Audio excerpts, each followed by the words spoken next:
Hello everyone, and welcome back to Nocturnal Narrative Studio. I know many of you use these videos to fall asleep, so before you drift off, I'd love it if you could subscribe to my lovely channel and leave a comment letting me know which country you're listening from around the world. So, without further ado, let's begin the story. I should have walked away.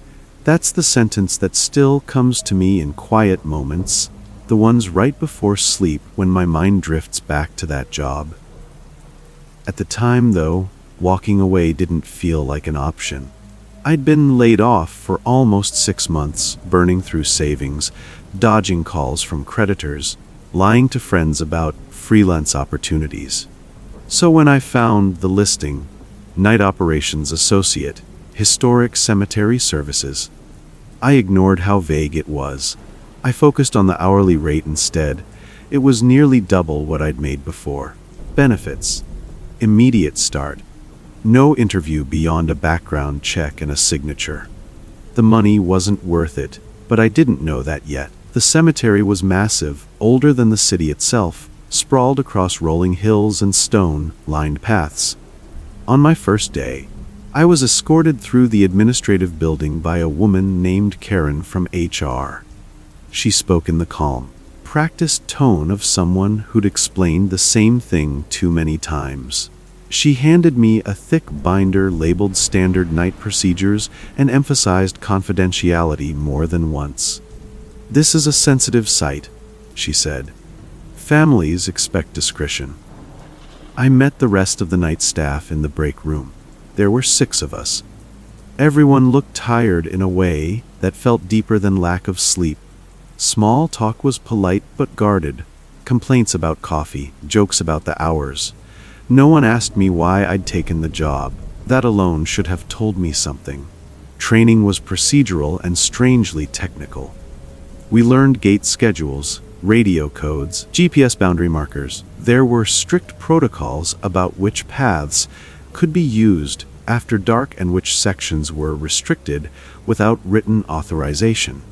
The trainer glossed over those parts quickly, like reading a disclaimer out loud just to get through it. When someone asked why certain crypts were off limits, he said, "Structural concerns," and moved on. The strange protocols piled up fast. We weren't allowed to work alone after midnight. We had to log sounds as well as visual disturbances. There was a specific form for ground irregularities, another for unauthorized surface displacement, and one rule stood out more than the rest. If a grave appears disturbed but no breach is visible, do not investigate further. Report and leave the area immediately.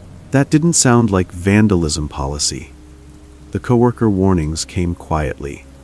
A guy named Luis, who'd been there the longest, told me not to volunteer for overtime near the older plots. "They rotate people for a reason," he said, not meeting my eyes. Another woman mentioned that 3 employees had quit the previous year without notice. Their lockers were still there. Cleaned out, but never reassigned. On my 3rd night, I saw what the job really involved. We were called to Section D after a motion sensor triggered repeatedly.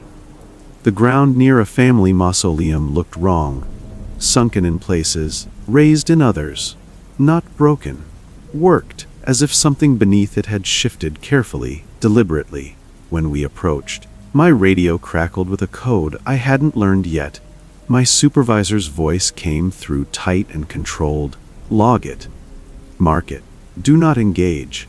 But I saw it, a handprint in the soil, fresh, pressed from below.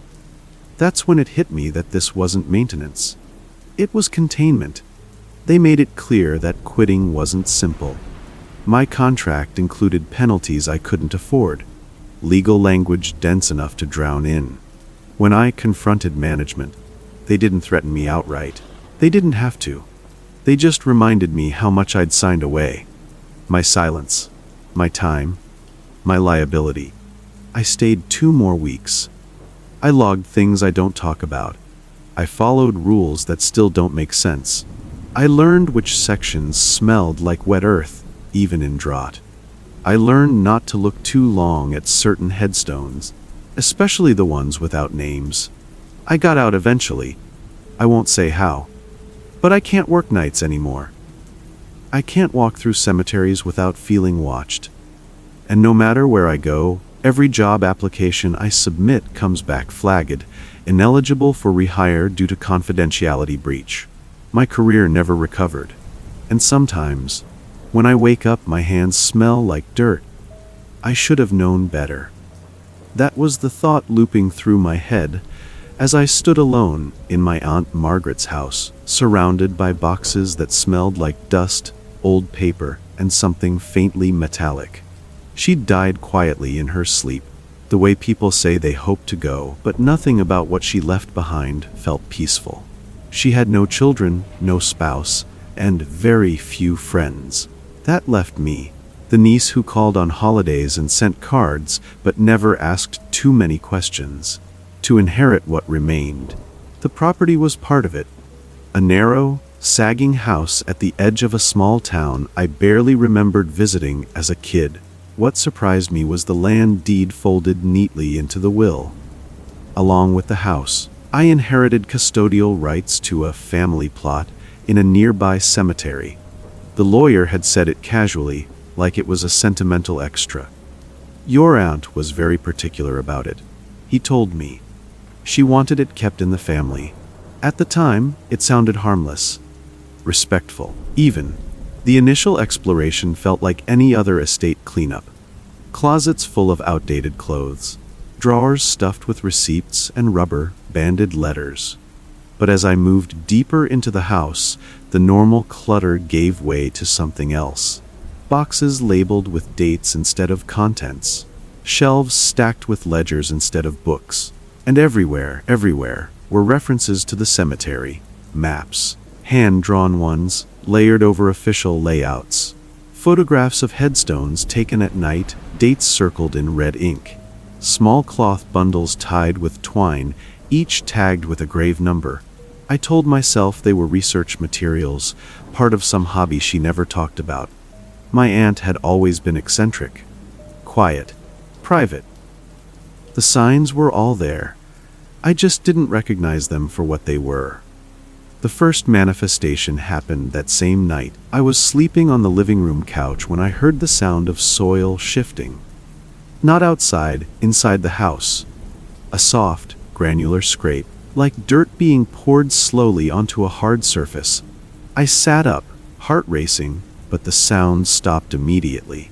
When I checked the kitchen, everything was clean, dry, normal. I blamed stress. Grief does strange things to the brain.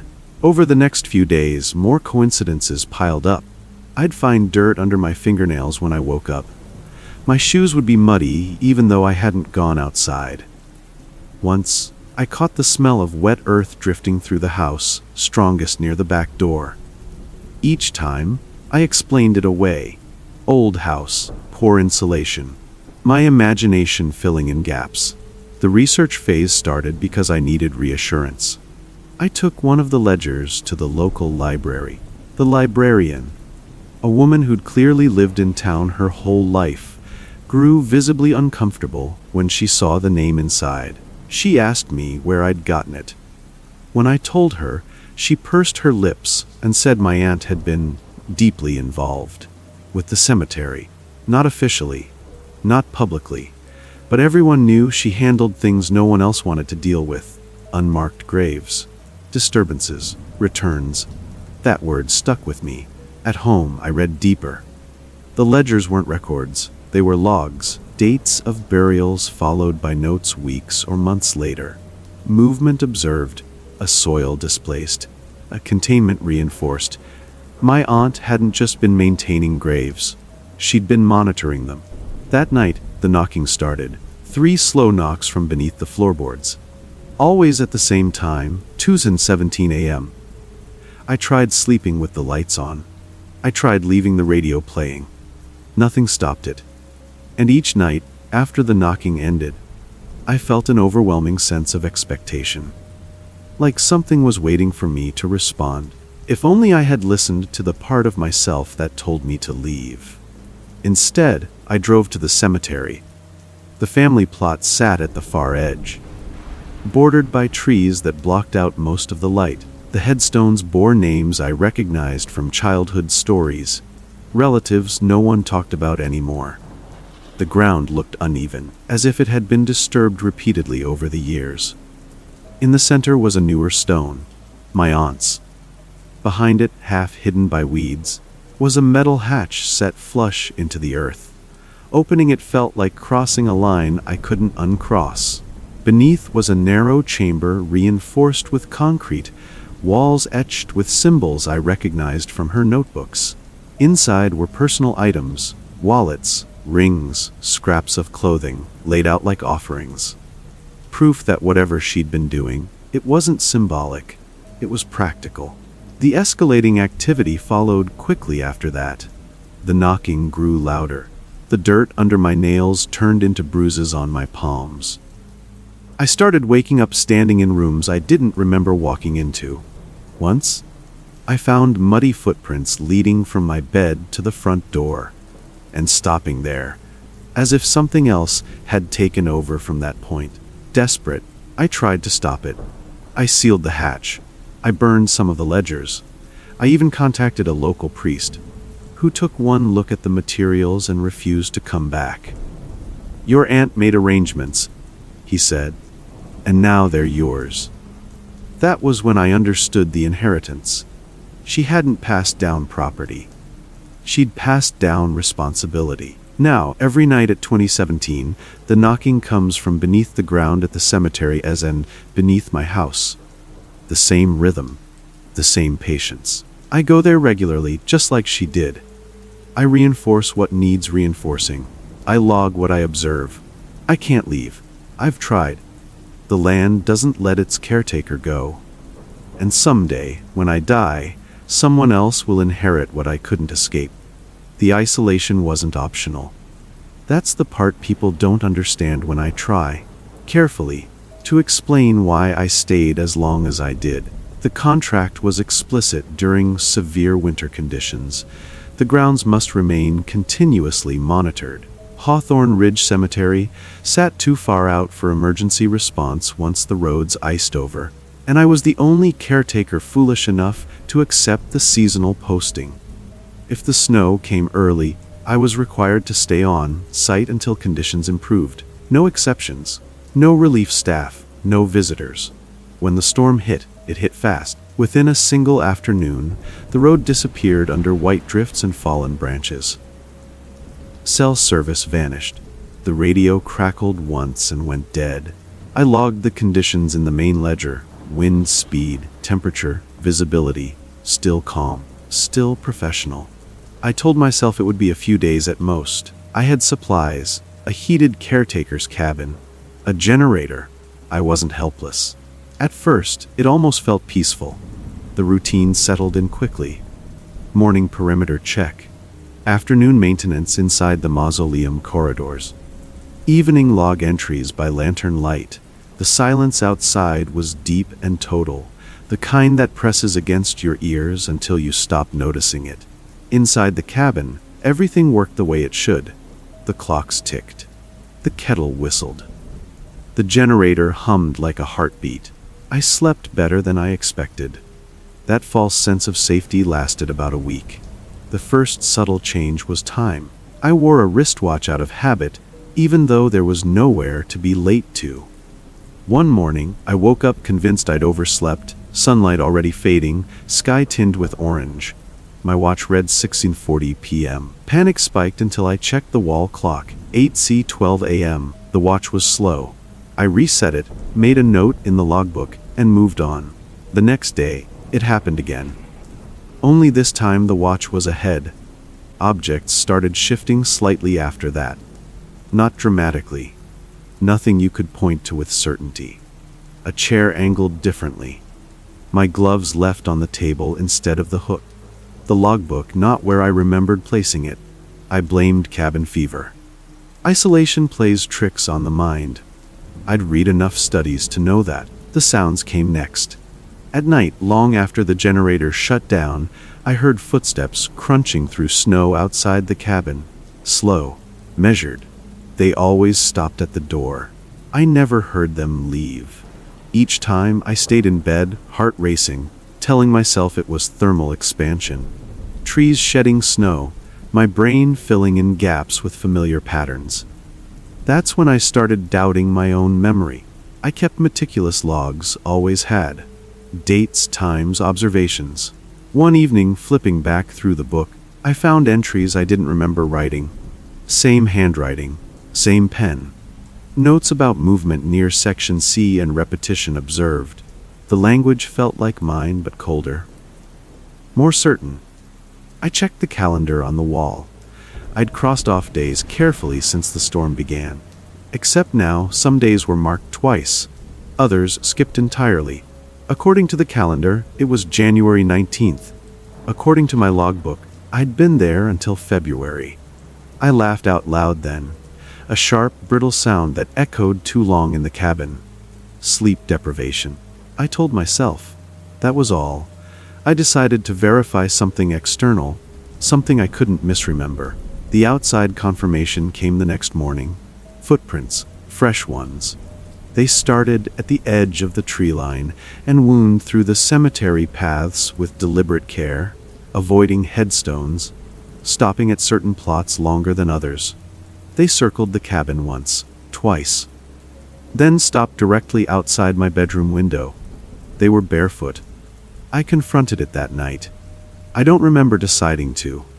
I only remember standing outside in the snow, lantern shaking in my hand, screaming at the darkness to leave me alone. The silence pressed back harder than ever. Then, from somewhere behind me, I heard my own voice say, "You already left." I woke up in the cabin 2 days later. The generator was off. The logs were finished.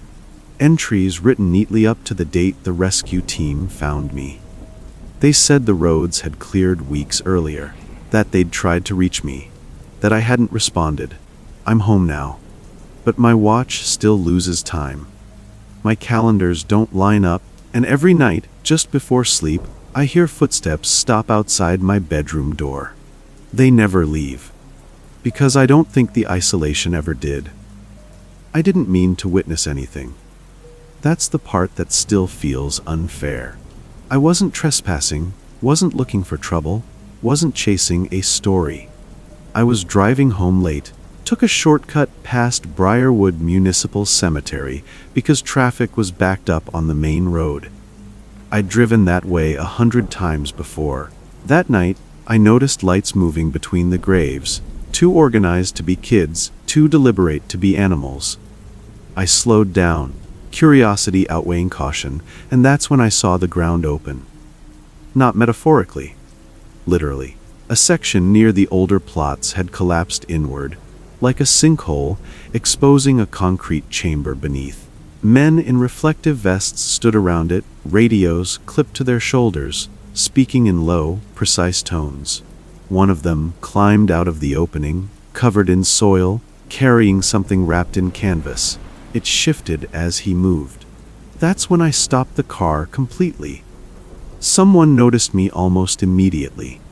The official response was faster than anything I'd ever seen. A black SUV rolled up behind me within minutes, lights off but engine running. A uniformed officer tapped on my window, calm smile, badge angled just right. "Roads closed," he said. "Maintenance issue." His voice was steady, rehearsed. Behind him, I saw more vehicles arriving, city trucks, unmarked vans, no sirens, no urgency, just efficiency. They took my statement right there on the roadside. Name, address, reason for being there. Another officer photographed my license. Someone else logged my phone model. They assured me it was routine. Sinkhole, old infrastructure. Nothing to worry about. I remember thinking how odd it was that no one seemed surprised. The gaslighting started the next day. When I called the city to ask about the road closure, they told me no such incident had occurred. The cemetery had closed early for landscaping, that was all. I checked local news, nothing. No alerts, no maintenance notices. When I drove back past Briarwood, the ground was intact. No signs of collapse. Fresh sod laid perfectly over the area I'd seen open. I checked my phone. The photos I'd taken, gone. Not deleted. Just not there. My cloud backup showed gaps where timestamps should have been. When I requested a copy of my roadside statement, the department emailed back a clean, one-page report stating I'd observed routine nocturnal wildlife activity. I knew what I'd seen. The contradictory evidence kept piling up. My call logs showed conversations I didn't remember having. A printed copy of my statement, mailed weeks later, had sections rewritten, phrases softened, details removed. The language was sterile, procedural. No anomalous findings. No threat to public safety. Reading it felt like watching someone erase me. I started digging. Public archives, old council minutes, zoning disputes. I found references to subsidence events at Briarwood going back decades. Always resolved quickly. Always undocumented beyond a single line item. Different years. Different officials. Same phrasing. Same resolution, case closed. That's when I realized it wasn't an accident. It was a pattern. The direct warning came from someone higher up. He showed up at my apartment unannounced, wearing a plain suit but carrying a city-issued ID. He spoke softly, politely, like he was doing me a favor. He said I seemed stressed. That memory can be unreliable after witnessing non-events. He suggested I stop filing requests, stop asking questions. Some matters are already resolved, he said. Continuing to pursue them can create problems. He smiled when he said it. I tried to expose the truth anyway. Anonymous tips, emails to journalists, forums. Every attempt stalled. Messages bounced back. Posts vanished. One reporter called me briefly, then never again. My credit report showed inquiries I didn't recognize. A marked car started appearing on my street at night, parked just far enough away to be deniable. Now my life is quieter. Smaller. I don't talk about Briarwood anymore. Not out loud. I keep my documents hidden, copies of copies, though I know that doesn't really matter. Last week an official envelope arrived in the mail. Inside was a single notice, stamped and signed. Kaskalasi. Neno fartiashara fito en recuiret. It was dated yesterday. About an incident that, according to them, never happened. And according to me, never ended. I didn't question the guide, because everything about him said I didn't need to. That was the first mistake. When you hire someone to lead you through unfamiliar ground, especially somewhere as old and quiet as Ashvale Cemetery, you want confidence, not caution. His name was Thomas Reed. That's what the flyer said. Licensed historical guide. 20 years experience. Specializing in restricted after-hours tours. It sounded legitimate enough, and more importantly, it sounded safe. There were 5 of us in the group. We met just before dusk at the service gate, the one not marked on public maps. Thomas wore a reflective vest over a weathered jacket, radio clipped neatly to his chest, flashlight already in hand. He greeted us by name without checking a list. I remember feeling oddly impressed by that. He handed out laminated maps of the grounds, each one marked with approved paths and emergency points. "Stick close," he said with an easy smile. "These places don't forgive wandering." He knew his history. Dates, names, stories of families buried there, scandals quietly forgotten. As we walked, he talked about soil composition, drainage systems, how certain crypts were built deeper because of flooding concerns. The way he spoke made the cemetery feel managed, understood. I relaxed. We all did. When someone asked about a mausoleum sealed off with chains, Thomas laughed and said, "Structural issues. Boring stuff." He steered us away without breaking stride. The minor deviations started small. He took a shortcut not marked on the map. "Faster this way," he said. Later, he asked us to turn our radios off to preserve battery. "We won't need them," he assured us. When one woman hesitated, he gently took her arm and guided her forward. "Trust me," he said. "I've done this hundreds of times." We drifted farther from the main paths. The air felt colder. The sounds of the city faded completely. Thomas adjusted his route without explanation, sometimes stopping to listen, head tilted, like he was waiting for something. When I checked my map, the landmarks didn't line up anymore. He noticed immediately. "Those maps are outdated," he said, smiling. "I keep meaning to replace them." The manipulation was quiet, almost kind. He suggested we walk single file through narrow sections. He positioned himself between us, subtly separating people. When someone asked how much farther we had to go, he answered with specifics. 10 minutes, one more turn, but the turns kept coming. I started to feel watched, not by the cemetery, but by him. The moment of doubt hit hard. We passed a small, unmarked grave, barely a stone at all. Thomas stopped and said, "This one's from 1987. Unregistered burial." City never acknowledged it. No one had said a word. There was no plaque, no record on the map. When I asked how he knew, he looked at me for a long second before answering.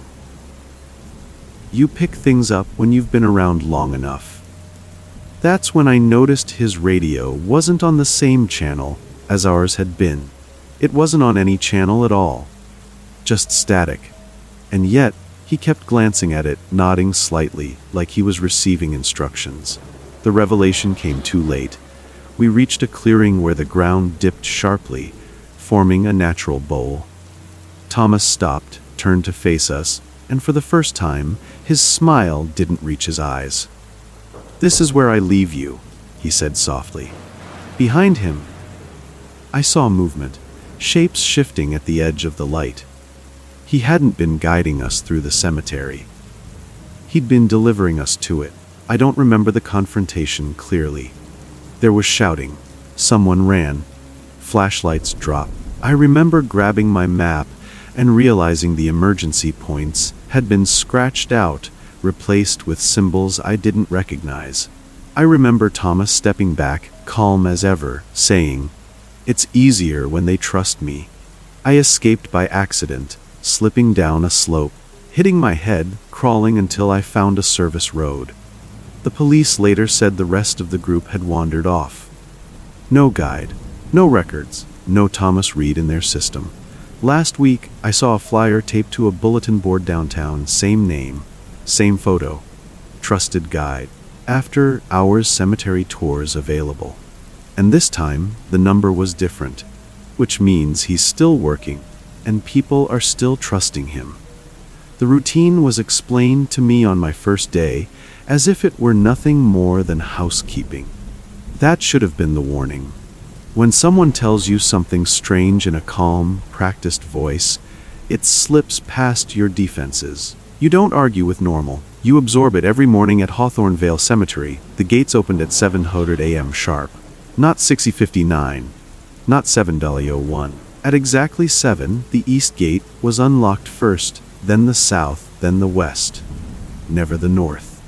That gate stayed sealed, chain-wrapped tight, padlock never removed. I was told that was just how it had always been done. I should have questioned it. I didn't. My job was grounds maintenance, paths, headstones, debris. Simple, repetitive work. I needed something stable after a bad year, job loss, a breakup, that quiet panic that settles in when your life stalls. The cemetery offered steady hours, decent pay, and no customers to deal with directly. Quiet work, they said. Predictable. The learning phase happened gradually, almost casually. On my second week, the senior caretaker showed me how to walk the line. Before opening, you followed the inner path clockwise, stopped briefly at every third row, rested your hand on the nearest stone, and waited for a full breath before moving on. He demonstrated without explaining why. "It helps keep things orderly," he said. I copied him. There were phrases too, little things muttered under the breath, still and settled, at rest. As it was, no one told me to say them. Everyone just did. When I forgot once, another worker repeated the phrase a little louder, like a reminder. The repetition was soothing at first, comforting even. Same steps, Same pauses. Same words. The cemetery felt calmer when we followed the routine. Less wind. Fewer birds. The silence settled into place like a blanket. The subtle symbolism crept in slowly. We always turned our tools a certain way when setting them down. Always brushed dirt from stones in a clockwise motion. Always knocked twice on the mausoleum door before entering, even though it was unlocked. I asked once why we did that. So nothing gets startled. Someone said, laughing. The pattern recognition came months later. I started noticing the dates. The routine took longer on certain days. The pauses stretched. The phrases were repeated twice instead of once. Those days always lined up with anniversaries, burials, accidents, disappearances. Dates I later found listed in old town records. Dates no one talked about openly. That's when it hit me that this wasn't maintenance. It was timing. The hidden purpose revealed itself in the smallest way. One morning, I skipped the pause at a headstone because my phone buzzed. I took 2 steps before I felt it, a pressure change, like the air tightening around my chest. The silence broke. Somewhere beneath my feet, something shifted. That night, I found my locker emptied except for my uniform, neatly folded, placed back inside as if corrected. I tried to stop the process after that. I deliberately broke the sequence. Opened the gates out of order, refused to say the phrases. Nothing dramatic happened at first. Just looks, quiet corrections. Someone else stepping in to finish what I wouldn't. The retaliation was immediate once I skipped the entire morning walk. The ground near the north gate cracked overnight. Not wide, just enough to see darkness beneath. The senior caretaker looked at me when he saw it. Not angry, disappointed. "You don't understand what keeps this place quiet," he said. I was let go that day. No argument. No paperwork. My badge stopped working before I reached the gate. I thought that was the end of it. Weeks later, I drove past Hawthorne Vale and saw a new crew working the grounds. Different faces, different uniforms, but the same motions, same pauses, same whispered phrases drifting through the air. Still and settled, at rest. As it was, they never looked up as I passed, and the north gate remained locked. I used to think stability was something you could feel in your bones. A rhythm to life that didn't need attention because it simply worked. For me, that rhythm was built around Lee and the cemetery. That sounds strange written out, but it made sense then. She was a genealogist for the city, responsible for maintaining burial records and family plots. I worked nights at a print shop nearby. Our schedules overlapped just enough for dinners, quiet walks, and long conversations that ended with us half asleep on the couch. It was ordinary. Safe. That's why it took me so long to notice anything was wrong. The first shift wasn't dramatic. Leah just seemed adjusted, less hesitant. She'd always been careful with her words, thoughtful to the point of self-doubt. One evening, she interrupted me mid-sentence to correct a date I'd mentioned about her work. She was right, but the confidence startled me. When I commented on it, she smiled and said, "I've always been like that." I let it go. The changes came in layers, each thin enough to see through if you didn't stare too hard. Her routines altered slightly. She stopped double-checking locks. She stopped humming when she cooked. Small habits vanished without announcement. When I teased her about it, she laughed, but the laugh ended too cleanly, like a switch being turned off. The physical inconsistencies were harder to ignore. A scar appeared on her forearm, pale and straight, just below the elbow. I asked about it while we were brushing our teeth. She looked at it, tilted her head, and said she'd had it for years. I knew she hadn't. I knew every mark on her skin. Or at least, I thought I did. Her handwriting changed next. Leah used to write in tight, looping letters, slanted slightly right. One morning, I found a note on the fridge reminding me to pick up milk. The letters were sharper, more angular. When I asked if she'd changed pens, she said. It's always looked like that. Later, I checked old cards she'd written me. They didn't match the note at all. That was when the gaslighting began in earnest. I asked her sister if Lee seemed different. She frowned and asked what I meant. When I tried to explain, she laughed gently and said I was overthinking things. Friends echoed the same response. People change. You're tired. You're projecting. Each conversation ended with me feeling slightly embarrassed, slightly ashamed. The proof phase started accidentally. I was cleaning out an old external hard drive when I found videos Lee had recorded years earlier. Interviews with elderly locals about family plots, burial traditions, stories passed down. Her voice in those recordings was softer, warmer. She hesitated, filled silence with small reassurances. The woman sitting across from me now spoke with clipped precision, never hesitating, never searching for words. I played one of the videos while she was in the room. She watched silently, head tilted, eyes focused. When it ended, she said, "That doesn't sound like me. Not defensive. Just factual." That night, checked her phone. Messages between us stretched back years, full of jokes, shorthand, shared memories. But the newest messages felt wrong. The phrasing was slightly off, familiar words arranged in unfamiliar ways. Like someone copying a style they'd studied carefully but not lived. I confronted her 2 nights later. I didn't accuse her outright. I asked questions. About the scar, the handwriting, the recordings. She listened patiently, hands folded in her lap, eyes never leaving my face. When I finished, she sighed, not in frustration, but in resignation. "I was hoping you wouldn't notice," she said. The partial truth came out slowly, carefully. She told me Lee had gone where she was needed. That sometimes, when people work too closely with certain places, old places, they're noticed, reassigned. She said she was filling in, keeping things stable, making sure nothing unraveled. I asked where the real Lee was. She looked at the floor. She doesn't need to worry anymore. That was the loss, not dramatic, not violent, just absolute. Everyone accepted her. Her job continued. Her relationships remained intact. She laughed at the right moments. She remembered birthdays. She knew things only Leah should know, except when she didn't, and corrected herself quickly. Life went on. Last week, I found one of my own belongings out of place.